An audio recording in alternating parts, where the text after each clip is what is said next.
ሰላም ጤና ይስጥልኝ ውድና የተከበራችሁ የቻናል ተከታታዮች እንደምን አላችሁ? የሰዓቱን አጫጭርና ወሳኝ መረጃዎችን ይዘንላችሁ መጥተናል። እስከ መረጃው ፍጻሜ ድረስ አብራችሁን ቆዩ። ባህር ዳር የካቲት 6 ቀን 2018 በአማራ ክልል የሚንቀሳቀሱ የፖለቲካ ፓርቲዎች የጋራ ምክክር ቤት በባህር ዳር እያከናወኑ መሆኑን አስታወቀ። በውይይቱ ላይ መልእክት ያስተላለፉት በአማራ ክልል የሚንቀሳቀሱ የፖለቲካ ፓርቲዎች የጋራ ምክር ቤት ሰብሳቢ ተስፋውን አለማየሁ ኢትዮጵያ ሰባተኛውን ጠቅላላ ምርጫ ለማካሄድ ዝግጅት እያደረገች መሆኗን አስታውቋል።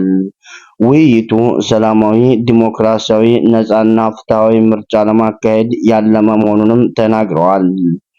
በየፊናችን ለምርጫ ውድድር እናደርጋለን። ውድድራችን ግን የህዝባችንን ሰላምና የሀገርን አንድነት እንዲያፈርስ ጥንቃቄ በማድረግ መሆን አለበት ሲሉም አብራርተዋል። ምርጫው ካለ አሸናፊና ተሸናፊ ፓርቲ ይኖራል። ነገር ግን አሸናፊ ሀገርና አሸናፊ ዲሞክራሲ መኖር አለበት ሲሉም አስገንዝበዋል። ለዚህ ደግሞ በጋራ መስራት አለብን ሲሉም ግንዛቤ ሰጥተዋል። ለምርጫው የሚደረግ ውድድርና እንቅስቃሴ ሰላምን የሚያደፈርስ እንዳይሆን ማድረግ እንደሚገባም አስተላልፈዋል። ዲሞክራሲን እናመጣለን እያልን ዲሞክራሲን እንዳናጠፋ ጥንቃቄ ማድረግ ያስፈልጋል ያሉት የፓርቲው ሰብሳቢ ሉዓላዊ የስልጣን ባለቤት ህዝብ መሆኑንም ገልጸዋል። ሁሉም የፖለቲካ ፓርቲዎች ሀሳባቸውን እንዲያቀርቡ መድረክ የተፈጠረ መሆኑንም ገልጾ መንግስት የፖለቲካ ምህዳሩን እንዲያሰፋ፣ ለምርጫ ምቹ ሁኔታን እንዲፈጥር፣ የህዝብን ሰላም እንዲያስጠብቅ የሚጠበቅበትን መድረክ ነውም ሲሉ አብራርተዋል። የራሳቸውን ሀሳብ አለን፣ ሀገር ሰላም፣ ዲሞክራሲና የፖለቲካ ምህዳር ደግሞ የጋራችን ነው ብለዋል። የምርጫ ዲሞክራሲያዊ፣ ሰላማዊና ፍትሃዊ ሆኖ እንዲጠናቀቅ በጋራ መስራት እንደሚገባም አንስተዋል። የሀገርን ብሔራዊ ጥቅም ማሰብ እንደሚገባ የተናገሩት ሰብሳቢው የሀገርን ብሔራዊ ጥቅም ሳያስከብሩ የሚደረጉ ድሮችን ዋጋ እንደሌላቸውም አስገንዝበው ወደ ምርጫ ቅስቀሳ ስንገባ ችግሮች እንዳይፈጠሩ ምን ማድረግ አለብን የሚለው ላይ መምከር አለብን ብለዋል። ሀገርን ታሳቢ አድርገን ከተወዳደርን አሸናፊዎች እንሆናለን ነው ያሉት ሰብሳቢው። ሰላም፣ ዲሞክራሲና ሀገር የጋራ አጀንዳችን መሆኑን ተገንዝበን መንግስት እንደ መንግስት ተቀዳሚ ተግባሩን እንዲወጣ የፖለቲካ ፓርቲዎችም የሚጠበቅባቸውን እንዲወጡ የምንመክርበት መድረክ ነውም ሲሉ በዛሬው ዕለት አብራርተዋል። ፕሮግራሞቻችን መረጃውን ያገኘነው ከአሚኮ ሚዲያ።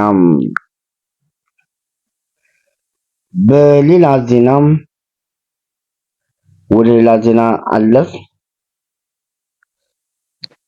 በሱዳን ዘላቂ ሰላምን ለማምጣት ሁሉም ሱዳናዊን አካታች የሆነ የመፍትሄ ጥረት ማድረግ እንደሚገባቸው ጌዲዮን ጢሞቴዎስ በዛሬው ዕለት አስታወቁም። ባህር ዳር የካቲት 6 ቀን 2018 ከ48ኛው መደበኛ የአፍሪካ ንብረት ስራ አስፈጻሚዎች ምክር ቤት ስብሰባ ጎን ለጎን የኢትዮጵያ አባል የሆነችበት የአፍሪካ ህብረት የሰላምና ጸጥታ ምክር ቤት ስብሰባ ተካሂዷል። የምክር ቤቱ አባል ሀገራት በዋናነት በወቅታዊ በሀገሪቱ ሰላምና ጸጥታ ሁኔታም በተለይም ሶማሊያና ሱዳን ዙሪያ መክረዋል ተብሏል። የውጭ ጉዳይ ሚኒስትር ጌዲዮን ጢሞቴዎስ በስብሰባው ላይም ባደረጉት ንግግር በሶማሊያ አሸባሪ አልሸባብ ሰላምና ጸጥታ ማወኩንም አሁንም እንደቀጠለ መሆኑንም ገልጸዋል።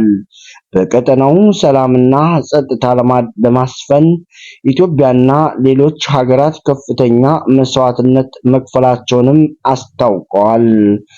ስለዚህ በዚህ ጥረትም የተገኙ ሰላምና መረጋጋት እንዳይቀለበሱ በሽብር ቡድኑ ላይ የሚካሄደውን ዘመቻ አጠናክሮ መቀጠል እንደሚገባም አስገንዝበዋል። ከውጭ ጉዳይ ሚኒስቴር የተገኘው መረጃ እንደሚያመለክተው በሱዳን ዘላቂ ሰላም ለማምጣት ሁሉም ሱዳናዊ አካታች የሆነ የመፍትሄ ጥረት ማድረግ እንደሚገባቸውም አስገንዝበዋል። መረጃውን ያገኘነው ከሱዳን ሚዲያ። በሌላ ዜና 1 ቢሊዮን ብር ወጪ የተደረገባቸው ፋብሪካዎች እየተመረቁ መሆኑን አስታወቀም። ደብረ ብርሃን የካቲት 6 ቀን 2018 በደብረ ብርሃን ከተማ አስተዳደር 1 ቢሊዮን ብር ካፒታል ወጪ የተደረገባቸው 4 ኢንዱስትሪዎች የክልልና የዞን ከፍተኛ የስራ ኃላፊዎች በተገኙበት የምረቃ ስነ ስርዓት እየተካሄደ መሆኑን አስታውቋል። ከሚመረቁ ውስጥም በጫጫ ክፍለ ከተማ በ152 ሚሊዮን ብር ወደ ስራ የገባ አክሊሉ ክብረት የፕላስቲክ ውጤቶችን ማምረቻ ለ120 ሺህ ዜጎች የስራ ዕድል መፍጠሩንም ገልጸዋል። ሌሎች የምስር ማቀነባበሪያ፣ የፕላስቲክና የጫማ ማምረቻ ፋብሪካዎችም ዛሬ ይመረቃሉ ሲሉ ገልጸዋል። ተባሞቻችን መረጃውን ያገኘነው ከደብረ ብርሃን። ወደ ቀጣውና ወደ መጨረሻው መረጃችን ስናልፍ በባህር ዳር ከተማ አስተዳደር ከፍተኛ መሪዎች በጎንደር ከተማ የተሰሩ የልማት ስራዎችን ጎበኙ። ጎንደር የካቲት 6 ቀን 2018 በባህር ዳር ከተማ አስተዳደር ከፍተኛ መሪዎች በጎንደር ከተማ የተሰሩ የልማት ስራዎችን ጎብኝተዋል። የባህር ዳር ከተማ አስተዳደር ብልጽግና ፓርቲ ቅርንጫፍ ጽሕፈት ቤት ኃላፊ ሞላ ሁሴን ጎንደር ከተማ የኮሪደር ልማቷን በሚገባ እያከናወነች መሆኗንም አንስተዋል። በክልሉ የሚገኙ ትልቅ ከተሞች የኮሪደር ስራ እየተሰራ መሆኑን ገልጸው ልምድ ልውውጥ ማድረጉ ደግሞ ስራው እንዲጎለብት ያደርገዋልን ሲሉ አብራርተዋል። የባህር ዳር ከተማ አስተዳደር ምክትል ከንቲባ አስሜ ብርሌ የልምድ ልውውጥ መደረጉ በክልሉ የሚገኙ ከተሞች የተፋጠነ እድገት እንዲኖራቸው ያደርጋል ሲሉ አብራርተዋል። አሁኑ ትውልድ የራሱን ታሪክ እንዲጽፍ እየጻፈ እንደሆነ ያነሱት የባህር ዳር ከተማ አስተዳደር ዋና ስራ አስኪያጅ ተሻገር አዳሙ የጎንደር አብያተ ክርስቲያን የመንግስት እድሳት እና ሌሎች የልማት ስራዎችም ማሳያ ናቸው ሲሉ አብራርተዋል።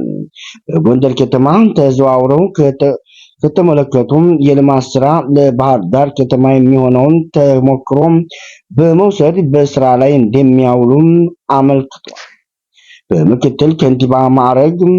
በምክትል ከንቲባ ማዕረግ የጎንደር ከተማ አስተዳደር ከተማ እና መሰረተ ልማት መምሪያ ዋና ስራ አስኪያጅ ሙሉጌታ ታደሰ የልማት ስራዎችን ሲከናወኑ ከጎንደር ከተማ ታሪክ፣ ቀለም እና ባህል ጋር መሰረት ተደርጓልም ሲሉ አብራርተዋል። በከተማ የተከናወኑ የሚገኙ ሁለተኛ ዙር የኮሪደር ልማት ስራ የተጠናቀቀ መሆኑንም ጠቅሷል። በሶስተኛ ዙር የአራዳ የገበያ ማዕከል እድሳት የተከናወነ መሆኑንም አንስተው አራተኛ ዙር በቅርቡ እንደሚጀመርም ተናግረዋል።